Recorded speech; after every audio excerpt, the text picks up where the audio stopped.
반갑습니다. 물리학 레벨 2 1단원 역학의 세 번째 소단원인 에너지입니다. 이번 시간은 그중 세 번째 차시로 이상기체와 연력학 과정에 대해 공부해 보도록 하겠습니다. 먼저 여러 개의 입자로 이루어진 하나의 고립계를 생각하겠습니다. 이 시스템 내부의 입자들은 무작위적인 운동을 하고 있을 건데요. 여기서 알파 번째 입자의 운동 에너지를 K알파, 알파 번째 입자와 베타 번째 입자 사이의 위치 에너지를 U알파 베타로 두겠습니다. 이 시스템의 내부 에너지는 모든 운동 에너지와 위치 에너지의 합이 되죠. 위치 에너지 파트에서 여기까지만 계산하면 알파 번째 입자를 제외한 모든 입자로부터 알파 번째 입자에게 작용하는 힘의 포텐셜 에너지를 구한 것이 됩니다. 이걸 다시 모든 알파에 대해 합하다 보면 같은 포텐셜을 정확히 두 번씩 선택하게 되겠죠. 그래서 최종식에 2분의 1이 붙어 있습니다. 이상기체라는 건 입자 사이의 상호작용, 즉 포텐셜 에너지가 무시되는 시스템을 말합니다. 따라서 이상기체의 내부 에너지는 시스템을 이루는 개별 입자들의 운동 에너지 합으로 쓸 수 있죠. 또 포텐셜 에너지가 없다는 건 개의 상태 변화도 없다는 걸 의미하죠. 입자 하나는 다른 입자와 결합하거나 충돌하지도 않을 거니까요. 그리고 시스템을 이루는 입자의 수를 n으로 두면 입자 하나당 평균 운동 에너지를 n분의 2로 쓸 수 있습니다. 평균 운동 에너지는 다른 시스템과 상호작용할 때 열 전달 방향을 결정하게 되죠. 평균 운동 에너지가 높을수록 열을 다른 시스템으로 주게 될 가능성이 통계적으로 높아지게 되는 거죠. 이건 입자 하나당 평균 에너지가 온도에 비례한다는 뜻이 됩니다. 이 비례상수는 단원자 이상기체에서 볼츠만 상수의 1.5배인데요. 이건 요시야 깁스가 제안했었던 에너지 등분배 법칙에 의한 결과입니다. 등분배 법칙은 운동의 자유도당 2분의 1 kBt만큼의 에너지가 동일하게 분배된다는 법칙이죠. 고전 연력학에서는 일단 받아들이고 사용하기로 하고 자세한 논의는 레벨 3에서 하겠습니다. 여기서 kB는 볼츠만 상수고요. 단원자 이상기체는 3차원에서 x축, y축, z축 성분의 독립적인 운동 에너지가 있기 때문에 3개의 자유도가 있는 거죠. 입자 하나의 크기가 커지면 다른 자유도가 생기기 때문에 이 숫자는 더 커질 수 있습니다. 레벨 2에서는 단원자 이상 기체만 다룰 거고 일반적인 자유도는 레벨 3에서 다루겠습니다. 아무튼 단원자 이상 기체의 내부 에너지를 온도와 입자 수의 곱으로 쓰면 2분의 3 NKT가 되는 거죠. 이제 하나당 평균 운동 에너지를 압력과 부피로도 나타내 볼 건데요. 이상기체는 서로 상호작용하지 않기 때문에 입자 하나의 운동으로 기술할 수 있습니다. 그리고 이 입자도 X축 성분만 생각할게요. 이 입자가 X축 길이가 LX인 공간을 왕복하면서 면적이 LY, LG인 벽에 계속 부딪힐 겁니다. 벽에 부딪힐 때는 탄성 충돌하기 때문에 물체의 질량이 m일 때 2mvx만큼의 충격량이 가해지는데요. 충돌하는 시간 간격이 vx분의 2lx이기 때문에 벽이 받는 평균 힘은 lx분의 mvx 제곱이 되죠. 따라서 이상기체의 총 압력은 하나의 입자에 의해서 벽이 느끼게 되는 평균 압력에 입자수 n을 곱한 형태가 됩니다. 그런데 입자 하나당 평균 운동 에너지는 X축, Y축, Z축 성분을 무작위적으로 가지기 때문에 충분히 많은 입자에 대해서는 그 모든 방향으로의 평균값이 같다고 볼 수 있습니다. 따라서 입자당 운동 에너지의 평균은 한 방향으로의 운동 에너지 평균의 3배로 계산할 수 있고 이건 곧 압력을 하나당 평균 운동 에너지로 표현할 수 있다는 이야기가 되죠.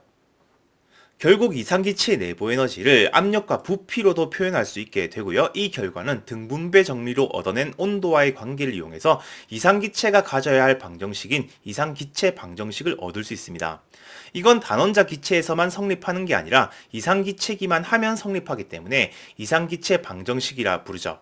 운동의 자유도가 다를 때의 일반적인 유도는 레벨 3에서 다루겠습니다. 이상기체의 방정식은 이상기체의 압력, 부피, 그리고 입자수와 온도 사이의 관계식입니다. 이 방정식은 보일-샤를의 법칙의 결과를 포함하고 있죠. 이상기체는 분자 사이의 상호작용이 무시되는 기체이기 때문에 기체의 내부 에너지는 오로지 분자들의 운동 에너지에 의해서만 결정되었습니다. 이런 상황은 압력 부피 그래프에 의해서 좀 더 직관적으로 이해될 수 있는데요. 여기서 온도가 일정한 지점을 나타내면 곱이 일정한 쌍곡선이 되겠죠. 이걸 등온곡선이라 부릅니다. 온도가 일정한 곡선은 무한히 많을 거고요. 각각의 온도는 입자수 n이 같을 때 축에서 멀어질수록 높은 온도를 의미하죠. 이상기체 방정식은 이 식이 물리학적 원형이긴 하지만 좀 더 실용적인 형태로 변형시켜서 많이 사용하죠. 먼저 아보가드로 수를 사용한 변형입니다. 아보가드로 수는 표준 단위기에서 언급하지 않았던 표준 상수 중 하나인데요. 이것도 1몰이라는 단위의 정의의 기준이기 때문에 정확한 값입니다. 입자 하나하나를 세는 것보다 아보가드로 수만큼, 즉 1몰씩 세는 것이 편리할 때는 몰수 스몰 n을 사용해서 표현하는 것이 좋습니다. 이상기체 방정식을 몰수 n을 사용해서 표현하면 이렇게 사용할 수도 있죠. 이 식은 화학에서 많이 사용하죠. 이때 사용된 상수 r은 기체상수라 부르는데요. 아보가드로 수와 볼츠만 상수 모두 정확한 값이기 때문에 기체상수도 정확한 값으로 표현됩니다. 그리고 이 이상기체 방정식을 밀도로 표현할 수도 있는데요. 입자 하나당 질량을 m0로 두고 입자수 n 부분을 m0로 정리하겠습니다. 그러면 부피분의 질량을 밀도로 쓸 수 있겠죠. 이상기체의 압력이 밀도에 비례한다는 상당히 직관적인 결과인데요. 이상기체로 이루어진 유체를 다룰 때 꽤나 자주 사용되는 식입니다. 비슷한 방법으로 몰 질량 라지 m을 사용한다면 볼츠만 상수 자리에 기체 상수가 들어오게 되겠죠. 이제 이상기체로 이루어진 시스템의 연력학적 과정을 생각하겠습니다. 이 시스템의 압력, 부피, 온도만 정의하면 내부 에너지와 엔트로피와 같은 물리량이 정의됩니다. 이상기체의 엔트로피는 레벨 3에서 계산할게요. 먼저 이 시스템의 부피가 늘어나는 동안 압력이 일정하게 유지되는 상황을 생각하겠습니다. 이걸 PV 그래프로 그려보면 압력이 P0로 일정한 상태에서 부피만 변하는 상황인 거죠. 이런 연력학적 과정을 우리는 정압 혹은 등압 과정이라 부릅니다. 특히 부피가 늘어나는 상황이면 등압 팽창 과정인 거죠. 이 과정을 가역 과정으로 본다면 이 시스템이 외부에 한 일을 이렇게 계산할 수 있는데요. PV 그래프에서는 이 부분의 넓이가 됩니다. 그리고 등압 과정이 되면 이상기체의 에너지식의 양변을 미분했을 때 부피 변화가 곧 온도 변화가 되고 에너지의 변화가 된다는 것도 알 수 있죠. 특별히 시스템을 이루는 입자수 n은 바뀌지 않는 상황입니다. 즉 가역적인 등압 팽창 과정에서는 외부의 일을 하면서 내부 에너지까지 증가하기 때문에 정확히 그만큼의 열을 흡수해야 하죠. 흡수해야 하는 열은 내부 에너지 증가량과 시스템이 외부에 하는 일을 전부 더해서 2분의 5 P0 dV가 되죠. 온도 변화로 쓰면 2분의 5 NKDT가 되고요. 반대로 생각하면 미소열량 DQ를 시스템에 제공했을 때 시스템의 온도 증가가 이만큼의 반비례해서 증가한다는 건데요. 이건 압력이 일정한 이상기체의 연용량이 2분의 5 NK라는 뜻이죠. 이렇게 압력이 일정할 때의 연용량을 이상기체의 등압 연용량이라 부릅니다. 다시 원래대로 돌아와서 이번에는 피스톤을 고정시킨 상태로 열을 제공하는 상황을 생각하겠습니다. 그러면 시스템의 부피가 V0로 유지되는 상황인 거죠. 우리는 이 과정을 정적 혹은 등적 과정이라 부릅니다. 이 과정을 가역 과정이라고 할 때 시스템이 외부에 한 일은 0이 되죠. 그리고 이 상황에서 에너지식의 양변을 미분해보면 내부 에너지 변화가 온도 변화에 의존하는 건 아까랑 같지만 부피가 일정하기 때문에 압력 변화에 직접 의존한다는 사실을 얻을 수 있습니다. 따라서 외부와 일교환 없이 열을 받는 상황이라면 명백히 압력이 증가하게 되죠. 등적 과정에서는 제공된 열이 전체 내부 에너지만 증가시키기 때문에 제공된 열량은 내부 에너지 변화량과 같죠. 이걸 온도 변화로 쓰면 2분의 3 NKDT가 됩니다. 즉 미소열량 DQ를 시스템에 제공했을 때 시스템의 온도 증가가 이만큼의 반비례해서 증가한다는 거고, 이건 부피가 일정할 때의 연용량, 이상기체의 등적 연용량이 2분의 3 NK라는 거죠. 등적 연용량은 일반적으로 등압 연용량보다 작게 나타나는데요. 이건 등압일 때 그만큼 온도 변화를 만들기가 더 어렵다는 뜻이 되죠. 그 이유는 같은 열량을 제공했을 때 등압 팽창에서는 받은 열의 일부를 외부에 일하는 데 쓰기 때문입니다. 이번에는 이상기체의 온도가 변하지 않는 가역 등온 과정을 생각하겠습니다. 입자수가 변하지 않는다면 이상기체 에너지는 온도에 직접 의존하기 때문에 가역 등온 과정은 내부 에너지가 일정한 과정이기도 하죠. 이 말은 시스템이 얻은 열량이 있다면 정확히 받은 에너지만큼 외부에 일을 해버린다는 뜻인 겁니다. 시스템이 외부에 일을 하기 위해서는 시스템의 부피가 커져야 하고요. PV 그래프에서는 온도가 T0인 등온 곡선을 따라서 팽창하는 방향으로 그려지죠. 그리고 이 시스템이 외부에 한 일은 이 면적을 계산해서 얻을 수 있습니다. 여기서 압력은 정확히 부피에 반비례하기 때문에 유한한 부피 변화를 적분하면 초기 부피와 나중 부피 비의 로그 값이 되죠. 그리고 이 값은 등온 과정을 거치는 이상기체 시스템에 제공된 열이기도 합니다. 그리고 이때 증가하는 시스템의 엔트로피도 온도가 일정하기 때문에 단순히 받은 열의 T0를 나누면 됩니다.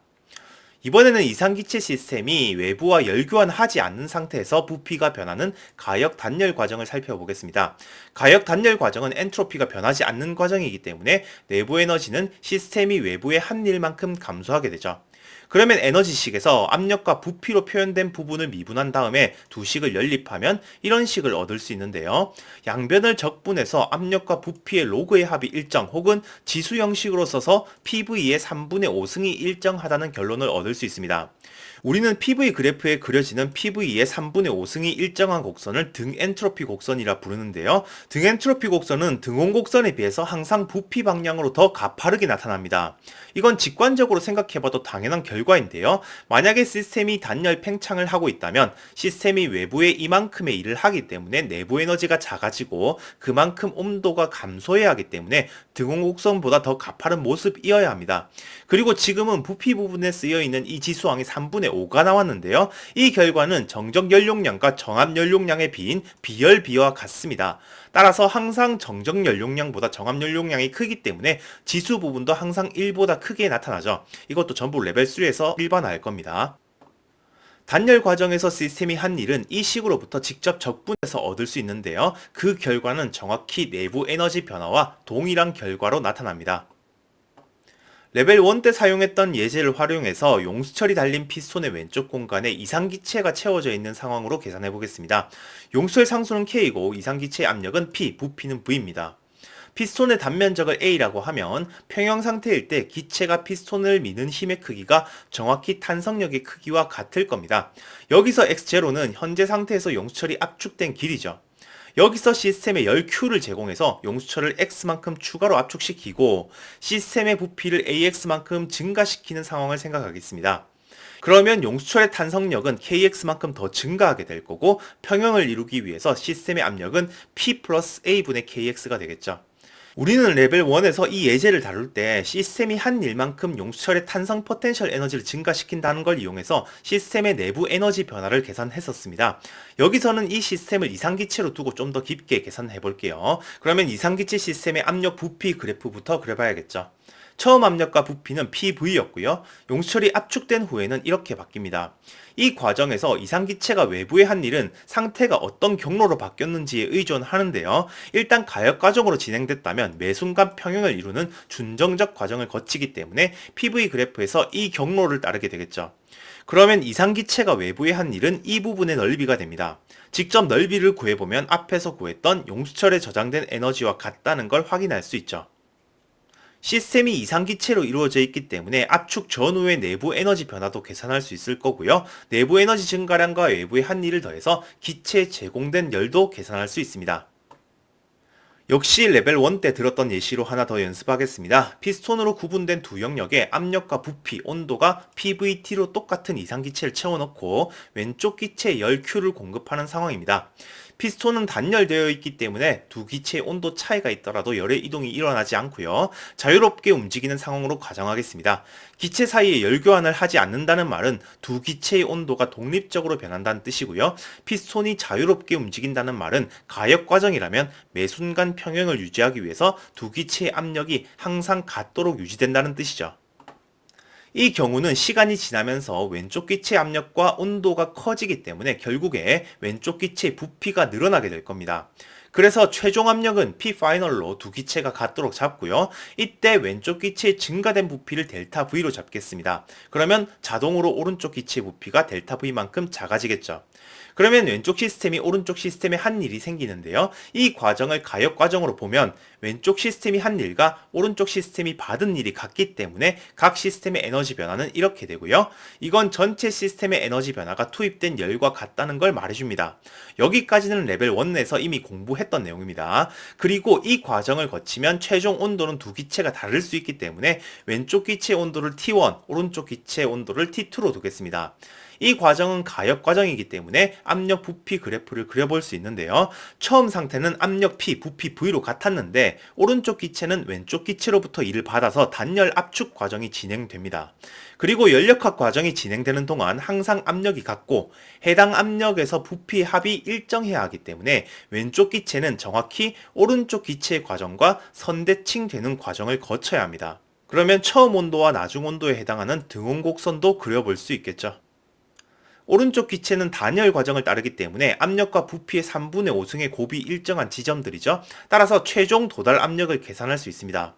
그리고 이상기체의 입자수 n 역시 처음 조건으로부터 결정되고요. 이걸 이용하면 왼쪽 기체와 오른쪽 기체의 최종 온도 T1과 T2를 각각 계산할 수 있습니다. 그리고 왼쪽 기체가 한 일은 이 넓이 W만큼의 일을 하게 되고요. 오른쪽 기체는 W만큼의 일을 받게 됩니다. 오른쪽 기체가 단열 과정을 따르기 때문에 한일 W는 오른쪽 기체의 최종 내부 에너지 변화로 계산할 수 있죠. 또 왼쪽 기체의 내부 에너지 변화 역시 압력과 부피로 표현할 수 있고요. 이로써 제공된 열도 계산할 수 있습니다. 이 결과는 두 시스템의 부피가 EV인 하나의 시스템으로 봤을 때 등적 과정을 거치는 것과 동일한 결과를 얻게 되죠. 이번에는 이상기체를 사용하는 카르노 열기관으로 연습해 보겠습니다. 카르노 열기관에 사용되는 이상기체 압력 부피 그래프를 그려보면 고온부와 저온부에 접촉할 때는 가역 등온 과정을 거치고 자체적으로 온도를 바꿀 때는 가역 단열 과정을 거치게 되죠. 먼저 고온부에서 열을 얻는 과정인 등온 팽창부터 시작하겠습니다. 이때 기체의 내부 에너지는 변하지 않기 때문에 외부에서 받은 열을 모두 일하는 데 사용하죠. 등온 과정이 시작되는 처음 부피를 V1, 나중 부피를 V2로 두고 이상기체의 입자수를 라지 n으로 두면 고온부에서 흡수한 열 혹은 기체가 한 일은 이렇게 계산할 수 있죠. 그리고 받은 열의 현재 온도를 나눈 만큼 기체의 엔트로피가 증가합니다. 그 다음은 저온부의 온도와 맞추기 위해서 단열 팽창을 하게 되는데요. 이때는 외부의 한 일만큼 내부 에너지가 감소하게 되죠. 이상기체의 내부 에너지 변화량은 온도로 바로 표현할 수도 있죠. 그리고 가역 단열 과정이기 때문에 내부 엔트로피는 변화하지 않습니다. 세 번째 과정은 저온부에 열을 내보내면서 가역 등온 압축 과정을 거치는 거죠. 이때는 받은 일 W3만큼 외부에 열을 내보내는 과정이 되죠. 등온 압축의 시작 부피를 V3, 끝날 때의 부피를 V4로 두면 기체가 받은 일은 이렇게 계산할 수 있죠. 그리고 온도가 TL인 상태로 열 QL을 내보냈기 때문에 기체의 엔트로피는 이만큼 변화합니다. 그리고 마지막으로 단열 압축을 하면서 원래의 온도로 상승하는 과정이죠. 이때도 역시 열 교환을 하지 않기 때문에 외부에서 받은 일 W4만큼 내부 에너지가 상승하게 되죠. 그리고 이 값은 정확히 두 번째 단열 팽창에서 감소했던 에너지만큼 증가하죠. 그리고 마찬가지로 가역 단열 과정이기 때문에 엔트로피 변화는 없습니다. 여기서 가역 단열 과정을 거치는 두 과정은 열기관 내부 기체의 온도를 고열원과 저열원으로 번갈아 가면서 맞추는 과정이기 때문에 내부 에너지 변화의 크기가 같게 나타나는데요. 이 말은 곧 단열 과정에서 했던 일의 합은 0이라는 뜻입니다. 또 가역 등온 과정을 거치는 두 과정은 내부 에너지 변화 없이 열이 출입한 만큼만 일을 하게 되는 과정이죠. 그리고 기체가 원래대로 돌아왔을 때 같은 상태가 되기 위해서 두 과정의 엔트로피 변화의 합은 0이 되어야 합니다. 그러면 부피 사이의 관계를 얻을 수 있죠. 또 열을 받으면서 했던 W1의 일과 열을 내보내면서 받았던 W3의 일을 뺀 것이 기체가 외부에 한 R자 일이 될 겁니다. 이건 고온부에서 받은 열에서 저온부로 보낸 열의 차이기도 하고 온도와 부피로도 표현할 수 있게 됩니다. 따라서 이상기체를 사용하는 카르노 기관에서도 좀 더 구체적인 물리량을 이용해서 최대의 열 효율을 얻게 된다는 걸 확인할 수 있습니다. 이번에는 이전 시간에 예를 들었던 자유팽창으로 연습해 보겠습니다. 먼저 실린더와 피스톤 속에 압력, 부피, 온도가 잘 정의되어 있는 이상기체 시스템을 생각할게요.